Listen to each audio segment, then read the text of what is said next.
Hey everyone, Mixflower here, back with another YouTube video. Now, the year is coming to a close.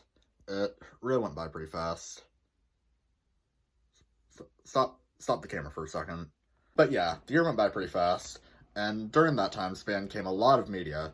Some good, some bad, some in the mid. So what I wanted to do is go over some of it, say what I thought of it, because I have nothing better to do with my life. Fair disclaimer before we begin, this is only my opinion. Feel free to disagree, but that does not make it okay to harass anyone I will be going over. So, without further ado, let's begin. In this video, I wanted to cover some of the albums that came out this year. Oddly enough, I didn't really listen to a lot of new albums this year. I mean, the most I listened to was probably about, maybe 6-ish. I really need to start listening to more music.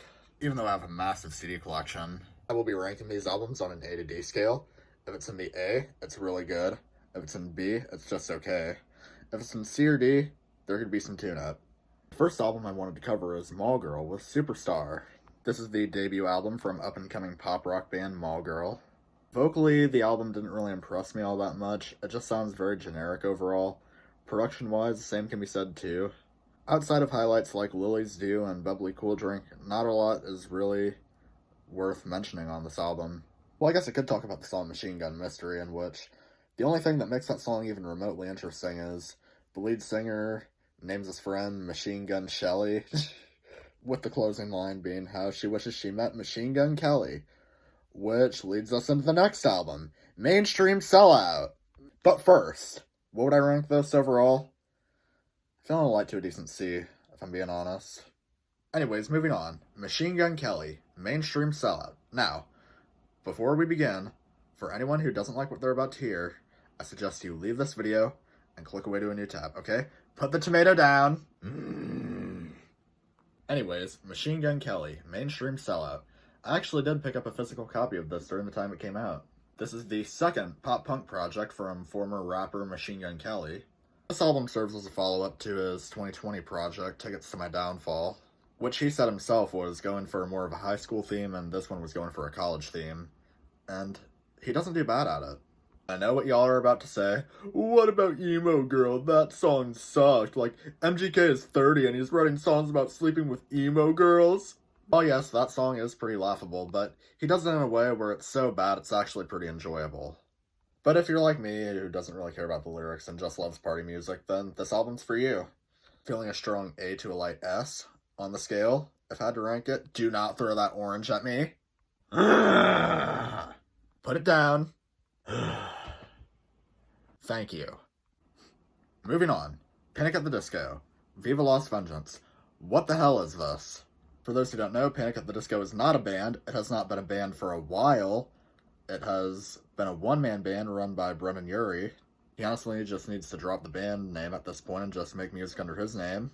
But enough about the band. The music itself on this album is absolutely hideous, with the only redeeming factors being some of the production and like 2 songs overall. Don't even get me started with Middle of a Breakup. Like, what the hell was the point of that atrocious honeybee at the very end of the song? Like, that was no. That was unnecessary and unneeded. And it really baffles me because Brennan's an amazing singer. He doesn't even need the name Panic at the Disco. And, like, I really don't get how you can go from dropping one of the best albums of your career to this hunk of garbage. Yeah, this thing is awful. Light D. Okay, I need to calm down. Coffee break. That was good. Anyways, last album we were going to be covering. Joji, Smithereens. Now, I did a review on this album a while back, but you guys know how I feel about it.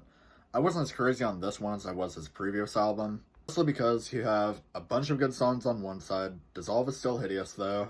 And on the other side, you have a bunch of songs that just sound like demos. You have a bunch of songs that are just mixed like, ugh. And I still don't know how you can call that one song a freestyle when you have 8 different people on the writing credits and not one of them is you. Anyways, feeling a light to a decent B on this one. Honorable mentions. Albums that didn't make this list but are still worth covering. First up we have EJM with the album Nectard. Debut record from YouTuber / singer-songwriter EJM, aka Eli, aka TV Filthy Frank 2.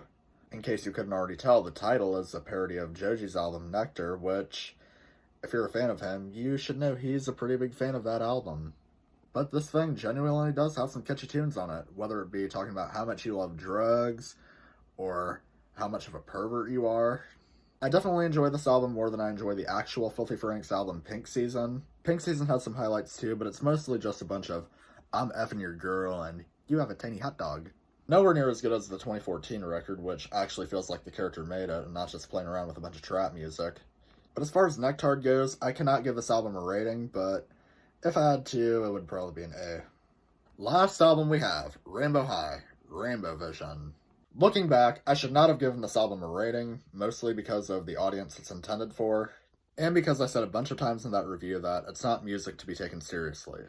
The album does have its catchy moments here and there, though. The song Blonde is absolutely atrocious, though, still. I will not be putting this album on the scale for reasons I mentioned earlier. And that just about wraps up every album I wanted to talk about in this review.